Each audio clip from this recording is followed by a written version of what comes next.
Match day 2 of Premier League is already done and dusted, and trust me, we have already got some massive talking points coming in. From Spurs looking unstoppable under Thomas Frank to Chelsea proving they can survive without Cole Palmer.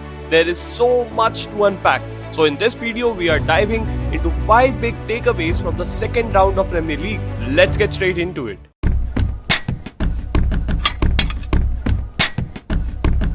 Let's be honest. Tottenham's best summer signing wasn't a flashy player, it was their new manager Thomas Frank. Spurs are off to their best start in over a decade. 2 games, 2 wins, clean sheets and a +5 goal difference. That's massive for a club that's been crying out for stability. What makes Frank so good? Adaptability. Against PSG in the Super Cup, his team played defensive with a back 5 and long balls. Against Burnley, they flipped to a back 4 dominated position and won 3-0. And against Manchester City, they struck the perfect balance. Just 38% possession, but intense pressing. And they pressed City 152 times in their own half, more than any team has managed this season.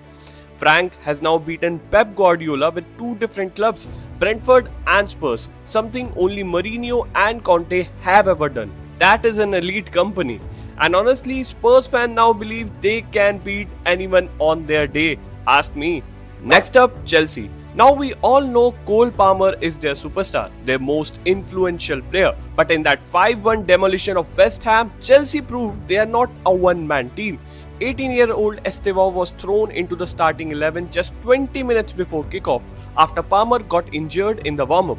His debut started badly. He gave the ball away for West Ham's goal, but instead of hiding, he turned up big time. Estevao attempted more dribbles than anyone else on the pitch, completed the most as well, and even got himself an assist, becoming the youngest Chelsea player ever to register one in the Premier League. And it wasn't just him, Joao Pedro filled in for Palmer, playing as a number 10, scored 1, assisted 2, that's 6 goals in just 7 appearances for him. So while Palmer is still Chelsea's heartbeat, this match showed Maresca has depth and options. Chelsea can actually thrive even when Palmer isn't around.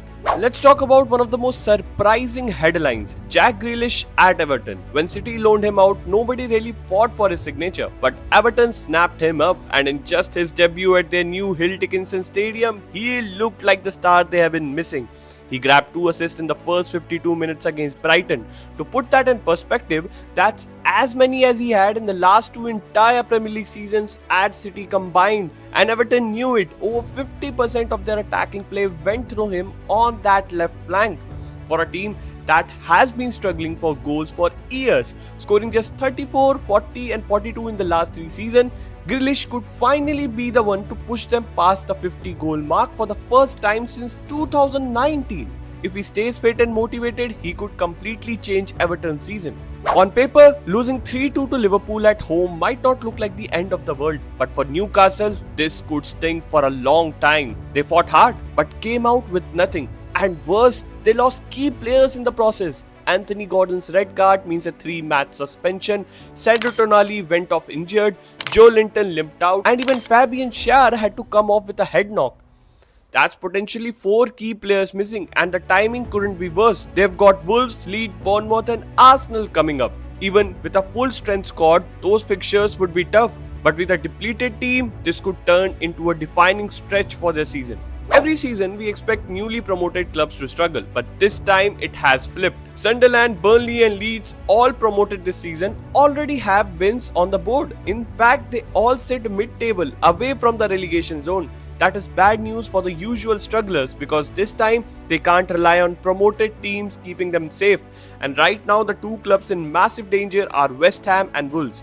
They are the only side without a single point so far, and the stats are ugly. Both are bottom for expected goals created and also bottom for expected goals conceded. That basically means they are bad at scoring and bad at defending. West Ham especially looks lifeless. 2 matches in and there is zero spark. If things don't change quickly, they could be in a genuine relegation fight. So there you go, 5 big takeaways after just 2 weeks of Premier League football. Of course, it's early days and things can change, but that's the beauty of this league. It gives us drama every single week.